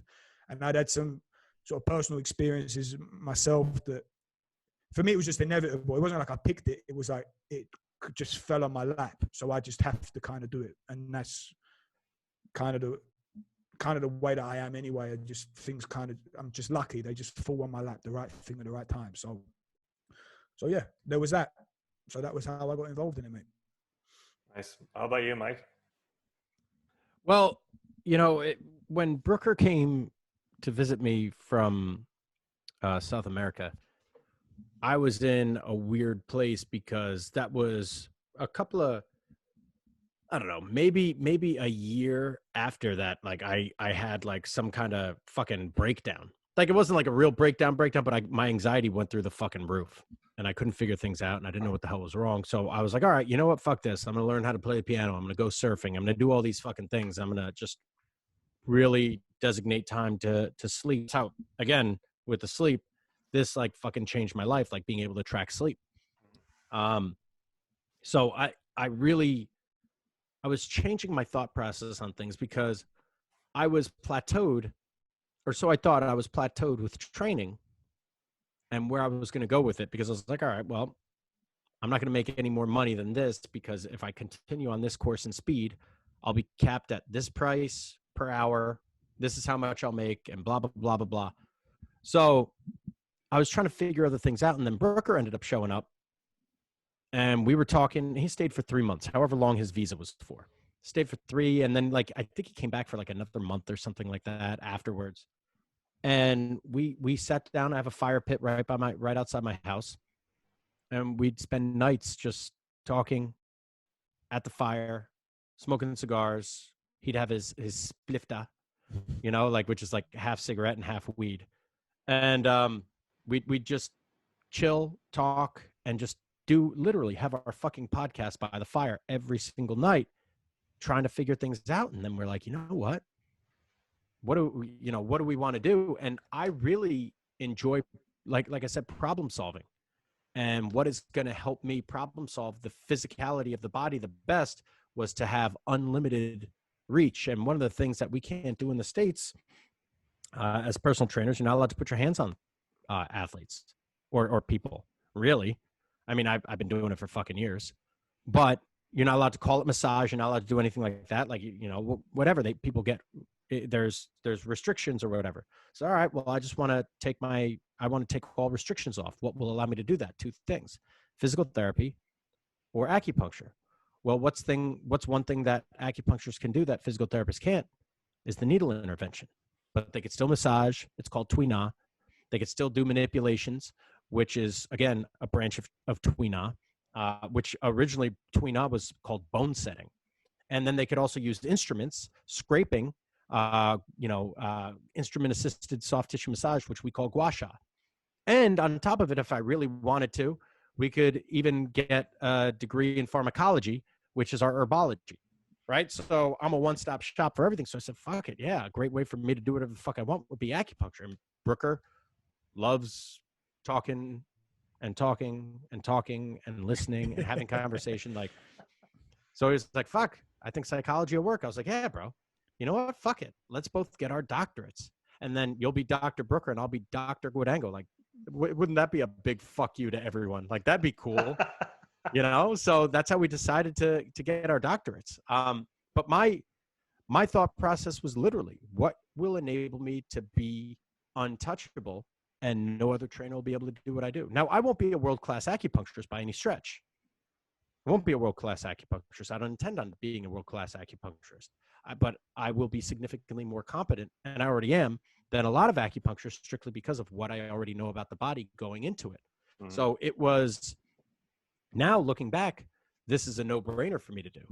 Yeah. You know, and Brooker talks about this all the time, is skill stacking. How many, and I would say that I'm in a top 90% of personal trainers, easily top 90% of personal trainers, right? So now I'm a top 10%, right? Possibly top 5%, and depending on who you talk to, top 1% of trainers, because how many people really work with professional athletes? So I have that. Plus, would I say that I'm in the top 75% of the US in acupuncture? Maybe, definitely top 50. Now, how many people now are in those two categories? Not many. So now I'm already at the top of my food chain. So now we'll figure out something else that'll really complement this and really take what we do to the next level. So everything that I do, again, is just becoming great and becoming the best at what I fucking do. So I'll let you finish your thought process. No, I said, so it was just like a no-brainer. It just made too much sense for us. Are there many things in your studies so far in the world of acupuncture that you were surprised by, like in a positive way, things you've learned that you didn't think you would learn going to it? Or what was your outlook on the discipline itself before you embarked on that journey for yourself? You know, where people really seem to fuck things up, in my opinion, is they think it's a revolutionary way to think, right? But it's like almost like the original medicine, right? So essentially, they just use different analogies to attempt to explain the same shit. That's all, right? Like, oh, well, your chi and this and that, and you know, oh, well, there's a blood disharmony in the liver, and the spleen are you know, liver's overacting on spleen and it's causing this, and the spleen is, you know, for overthinking and worry and this and that. Like, they're trying to explain things, right? There's not actually the fucking spleen that's controlling this. They're just, it's allegory. And I butted heads with a lot of fucking people in school because this wasn't gospel for me. You know, this was just something else. Like, I won't ever be called an acupuncturist. No one will be like, hey, call up Mike the acupuncturist. They'll be like, no, just call up Mike. You know, acupuncture is just a tool that I have. So to answer your question, it's the thing that I learned was there is nothing, right? Like, it's the secret ingredient. Do you ever see Kung Fu Panda? So, you know, oh, the secret ingredient, Paul, is there's no secret ingredient. It's nothing. You know, like, that's what it is. So that's how I look at it now. Like, I have all this information now, and it allowed me to think of things in a different way, which I appreciate. But again, this ain't gospel. It's just, you know, even the gospel, it ain't gospel, right? You have the Bible, you have the fucking Quran, you have the Torah. Like, everyone's got their own fucking gospel. So just read them all and understand what people are thinking and try to relate as best you can.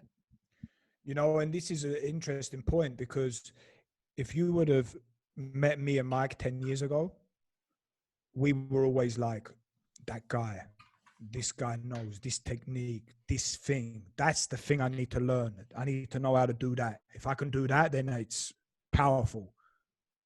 Well, you do it all, and then you realize what? Just another thing, right? It's like, there is no holy grail. What's that? It's the buddies thing, right? There's no holy grail. It's just, there's just techniques and tools and a toolbox. And the nice thing is, you know, being so close to Mike and seeing him grow, and you know, there's also things going on with Mike now too, that he's really going to be exploding now, you know, and we ain't going to get into the details on it, but he ain't even close to where he's going to end up going. And he's really going to start getting the fruits back of all this hard work that he's been putting in. But the best thing about it is that Mike is Mike, and no one can ever copy Mike at being Mike, you know. But the same is true for every discipline. I mean, if I was to paint a Picasso piece, I could do it perfect, maybe even better than him. It ain't worth the same amount of money because it's a carbon clone, it's an imitation. So it's like, he was curious about it. He's also fascinated with pain. His natural, unique skill sets about risk mitigation and being very careful. And then the experiences of him being in terrible pain and couldn't be fixed, that destroyed his career. So that then he had also a chip on his shoulder. He was motivated. Plus he wanted to work hard with things. When you look at it like really zoomed out, it just makes complete sense. It's almost like a book in itself, you know? And I don't know what the next thing that might come on top, but it might even be nothing to do with sports whatsoever. You know, it's another skill stack could be a business venture or investments or language or mathematics, or, you know, it could be absolutely anything. But this idea of skill stacking, that is, for me, that's like the best thing ever, because you want to be as authentically you as possible. You don't want to be like, you know, unless you're like Tiger Woods. Tiger Woods is the best golfer, right? Until he's not. Okay. But you want to be the best coach in the world? All right. Fair play. But that's a really fucking hard challenge. And the chances is very slim that you'll get there, because it's also going to be quite subjective. You can't really be measured if you're the best coach in the world, you know? So, but if you can stack all these skills up and you are your business, you are your brand, and you just keep adding skills to it, always over delivering, man, you can't go wrong with this. But people want it to be like this, and they don't want it to be, they don't want to face the uncertain times. They want it all to come straight away.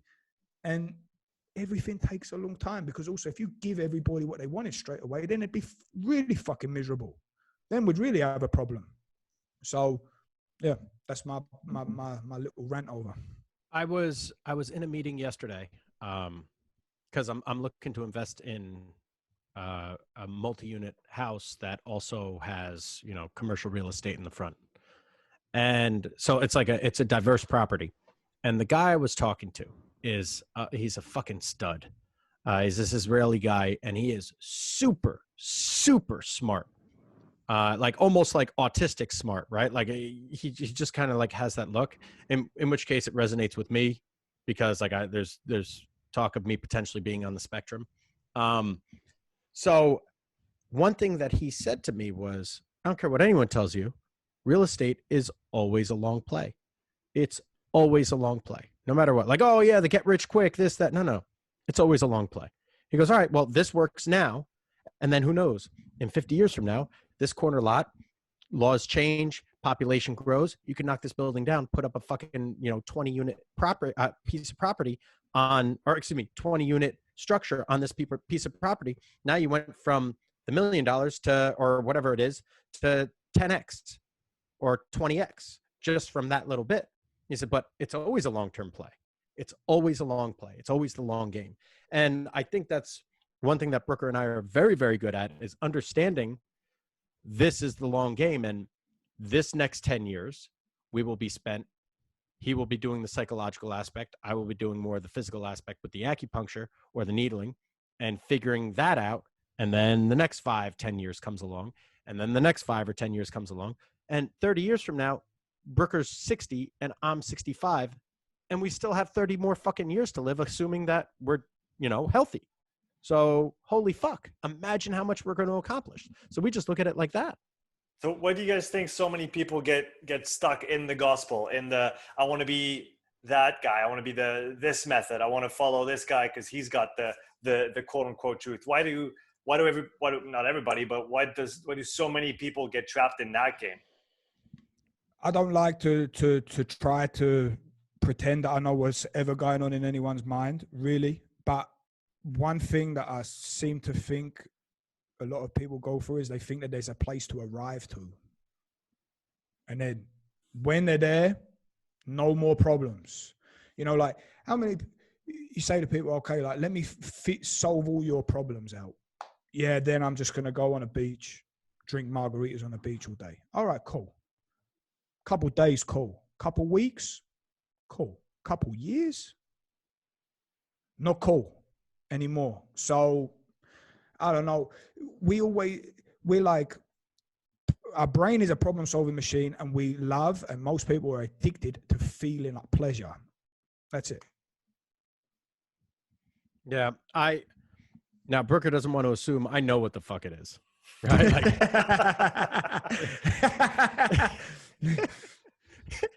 so to me, there's a couple of things: fear and slothfulness. You're either lazy, you're either fat, or you're either fat or you're afraid. Right? Like to me, that's what it comes down to. So it's like, hey, I know what works for me. This has always worked. I'm going to lean on this. This is my crutch, and I'll fucking do it until the cows come home. Or, I don't know. They're just unmotivated. They're cunts. Right? Like, so get motivated, get your shit together, and always understand, like, if you're fat, you're a glutton. That means you think, oh, I'll just keep eating this and that. No, you got to be a glutton for knowledge. I think people are just fucking fat or they're fucking lazy. What do you say to Or that? excuse me, fat or afraid. That's what I think. Because here's something. What I did 10 years ago, I could have trained Usain Bolt. I would have told you flat out, oh, dude, I could train Usain Bolt and I'd make him faster. If I trained Usain Bolt today, I would not do anything close to what I would have done 10 years ago. People are afraid of being wrong. No one wants to be fucking wrong. That's why you don't put things out there. Keir had something really good to say, where, I mean, Keir routinely shits on people, openly shits on people. And Keir, the rugby guy, rugby strength coach, whatever the fuck. And he's got the Strength Coach Network, which is fucking awesome. And he says, talk about it more because he's sponsoring this podcast. So there you go. Oh. Yeah, that's right. So great fucking podcast, or great certification, or whatever the fuck it is. Anything that he puts out has a lot of fucking effort into it. Good shit. It's all good shit. It's good shit. It really is. But he has something that he says that is spot on. Like, regardless of him shitting on someone publicly, he goes, well, at least they had the balls to put something out there. He goes, you can't. I think the expression is, you can't get hit if you don't peek your head above the bunker or something like that, right? Like, right. You still got to put yourself out there.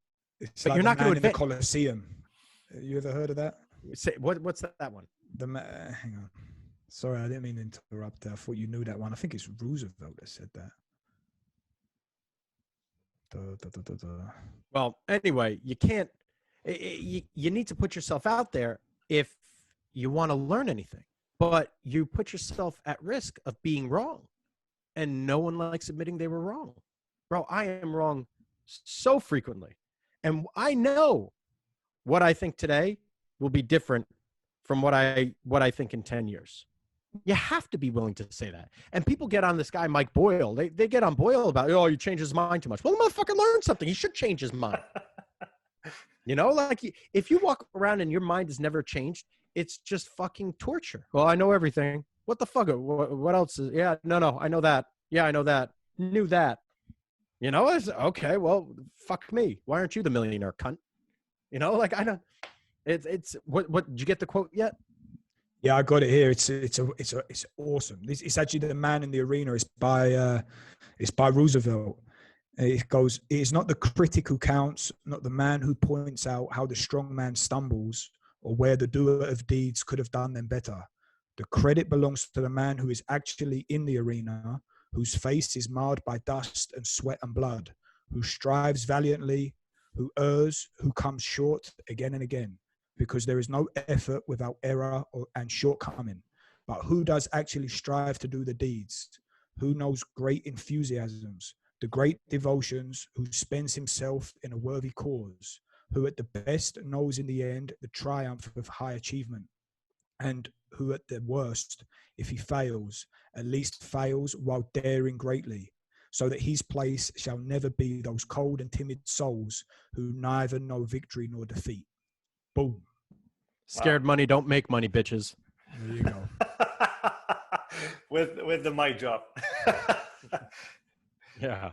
Yeah. You know, like that's what it comes down to. So I think a lot of it comes down to just being afraid and being fucking lazy.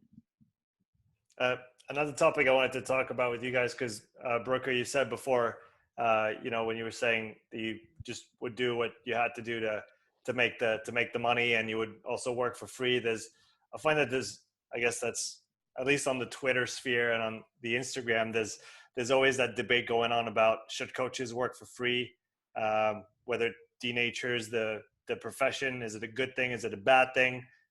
What do you guys think about that? Bro, I really don't think there's any way. I don't think I have any right to say what I did is the way that I did it. I mean, if you look at any person's autobiography, it's nice to read it, but you can't follow the same steps and then expect the same result from them. I mean, look, I would have done anything. I needed to, because I needed money to actually move. I mean, at one point, I was at home in London and I could not get back to my parents' house. I didn't have enough money. I spent my last money buying a bottle of water from a shop. But I didn't feel, not that inside I felt broke, not at all. More like I need to earn some money. So how am I going to do it?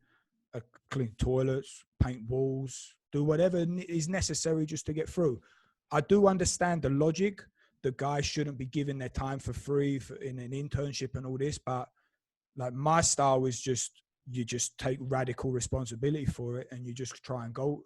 I mean, I still give people free sessions now because most of the time I back myself. If I'll offer it to the right, you know, to an ideal client. Listen, let's just start working together. Don't worry about it. It's all pro bono for now, because eventually it will come up, and then I'd rather like show it already, but that's just because the confidence is there. But the way I do things, I mean, I don't believe that there is a way. And that's also why I just think that it's like, it's completely interrupted. I mean, also what we were saying before, you know, most people think, oh, if I had that guy's money, so like a billionaire, oh, if I had 100 million, I'd just sit and put my feet up and never do anything. Well, that's exactly why you never get 100 million, you fucking idiot. Because the guy that's got 100 million is working exactly the same way. Because there's nowhere to arrive to. It's not like there's no suffering anymore. Life's always going to be fucking hard, and every day you got to face the same fucking shit. That's it. Act accordingly. You know what I mean? So, like, take it. I mean, fuck. The best thing that I could have done at the beginning, I went to Mike's. I spent all my savings, every penny that I fucking had, that my parents had given me over my 18 years of life, plus whatever money I'd saved from the shitty job that I was doing. All of it went into a garbage of a fucking place. The place that I stayed in was fucking disgusting. It was like a crack house. And there were fucking cockroaches everywhere and fucking bed bugs. But you know what? Best thing that ever happened to me. So who am I to say? I don't know. I'm sure that most people have had experiences too where they've done things that they didn't really want to. I was fucking I went from massaging old naked women with skin issues that made me feel like sick with myself, and within 3 months working with an Olympic gold medalist. So I don't think there is a way. You just lose yourself in the moment and just go with it. I think I train people for free all the time. I've given away hundreds of thousands of dollars worth of free training. And for someone to say that you shouldn't work for free, are you out of your fucking mind? How else are you going to get into someone else's head? Right? Like I routinely recommend that people volunteer to help coaches out, because why else would a coach help you and give you knowledge? You need to give that. It's a barter. You're working for this company. You're working for this coach for free so you can understand it. So you have the opportunity to learn how they think, to learn how they do things. Like, you're not going for free. It's a barter. There's an exchange of services.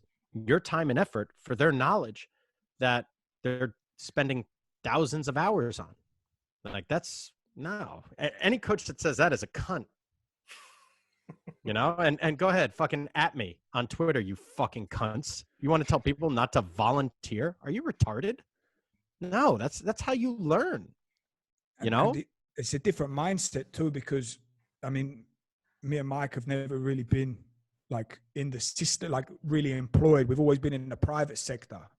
So the responsibility is much more on your own. You're getting paid what you're doing. Well, you don't just get a full up day with clients willing to pay you the upper extremes of what you can get away with without doing a lot of free work beforehand. And I don't know any other way of doing it. You know, I also remember though, but also the same, I remember Ben Prentice, he said, no, I don't do any free sessions. I've always been paid for everything I've ever done. Okay, cool. Again, there's no way. There is no way. And for me personally, I have no recommendations for anybody whatsoever. I think that if you think that you're on a path and there's 5 steps to get to where you think that you're going to go, I think that you're a complete idiot. And then you're shorting yourself, because what you should feel like is that you're going into the abyss and you've got no fucking idea what's going on. That's when you know you're on your own path, because nothing makes sense looking ahead. It has to be after a while you look back and be like, that was the right thing. Oh, that fucked up thing that I thought was the worst thing ever, that was the best thing ever that put me here to then do this, to then do that. But we don't like uncertainty, but the world is the most fucking uncertain place in the world. So again, like what Mike said, fear, I like to turn it up that there's this arrival. You don't know, then I'm never going to suffer anymore. Never going to hate myself anymore. Never going to want anymore. Never going to ask the question why anymore. What a waste of time. Be engaged in something. Pick a hard problem, like really devote yourself to it and be engaged in it every day. Show up like an artist. I mean, you can go back through the history of time. People are saying the same shit the whole time. Pick something, devote yourself to it, and just lose yourself in that, because that will teach you everything that exists. There's no such thing as business problems or sports problems. No, it's all human problems. The same problem that you're seeing in certain things, you're going to see it in many other stuff. It's all to do with you. So shed the light on yourself and don't think that anyone's got your answers, because if it was the case, again, then I could sell you this bottle and it's going to give you the same response that it's going to give him. And I don't see that working in coaching. I've got a last question for you guys to close this off. And it's a question for both of you, where do you guys see your podcast going in the next 5 to 10 years? Brooker and I were just talking about this, and you know, he had mentioned earlier regarding the numbers of our podcast, and it goes up and down. We'll have thousands hear it, and then like 1,000 hear it. You know what I mean? Like there's nothing to tell us where it will go. So not from a numbers perspective, but you guys, where do you want to take it? Because you're driving the train. So where do you want to take it? Well, and this is what I was alluding to. I mean, this just, we talked about this last time. Like, we really don't give a fuck, because it gives me an opportunity to talk to people, and then for me and Brooker just to have our weekly conversations. And if there's inappropriate shit, we'll just edit it out, and then we just get to do what we want to do all the time. So like, man, I don't care. We'll do this shit for fucking 10 years, because it's still, I mean, I get every conversation that Brooker and I have, I fucking learn something. Like it'll expose a new way for me to fucking think about stuff, especially when you bring a third party into the mix, and me and Brooker are going back and forth. And it's like, now I have something good. And then we could bounce that off each other later. This is a good investment, whether it leads to monetary gains directly, or it'll be indirectly and it'll lead to knowledge anyway. So I'm fine with it. We could stay as is, or we could grow the motherfucker. I don't know. Yeah, I'm the same. I mean, in 5 years, if we're still allowed online, that's will be a success. Because I'm sure we're going to do stupid stuff, like when we meet up and we're going to start drinking and then do it, and then it's going to be outrageous. But it also might be the thing that it makes us explode. You just don't know, do you? You don't know in advance. So, and with like the numbers and stuff, I don't know, like I just really don't care. I'd rather we had 100 listeners, but those 100 people were very special, important people to us, where it opens up many more doors and we learn a lot more than if it had 100,000 people and we're never going to interact with them. We're never going to see them. They've got nothing to bring back to us apart from saying, yeah, loved it. I wish you didn't swear so much or something. Right. And I always think like, why would I ever let a digit decide how I should feel about something? You know, I love to just, man, it's fucking Friday night. I've been up since 5:30. I ain't stopped. 8:10. Happy days. Sitting here with best mate. Get to meet you, Sean. You know, you're a great dude. We're going to meet each other. We're going to have coffee or a beer together one day. It's happy days, you know, like we're really blessed with what we get to do, you know, especially right now. You see so many people really having a hard time, especially with themselves and also maybe their environment and stuff. And we're just so lucky. So, man, fuck, dude. We'll keep going and we'll see where it goes. But we won't give up. We'll probably be the two idiots. Like, there's probably some people still on MySpace, right? And me and Mike will probably in 30 years from now, everyone's in a virtual world, and me and Mike are still doing our fucking podcast, you know. So, oh, fuck! I hope not. That I guess we came full circle with the clubhouse boat that sailed and you guys that stayed on the MySpace level. I really love that. So guys, it was a great pleasure to have you both on, and it was great to get to know you a little bit better. Where can people find out about you guys and your show as well? Mike, you go ahead. You know all the handle stuff. Okay, so you can find us on Instagram, Mike and Brooker Show. You could just type in Mike and Brooker Show onto Google, and it'll come in either through, I don't know, Spotify, Google Play, Anchor, fucking YouTube, Apple Podcasts. I think it's on every fucking platform, Mike and Brooker Show. And then if you want to find me and Brooker individually, freakstrength.com for me, at freakstrength on Twitter and Instagram, or at Guadango on Twitter, Instagram, or Facebook. And Brooker, you even want to be found? Well, my website's not up, and I think it's at Brooker on Instagram, but I'm not sure. Or Brooker1. Yeah, just go on Mike and Brooker Show, and we Mike and Brooker Show. Mike and Brooker Show, and you'll find our shit through that, because I make sure to tag both me and Brooker. Guys, thanks so much for coming on. It was really thank you, man. Yeah, and let's meet up. Right on, I'd love to meet in person. We definitely will. You guys take care, huh? For sure. Yeah, you too, buddy. Later, cuz.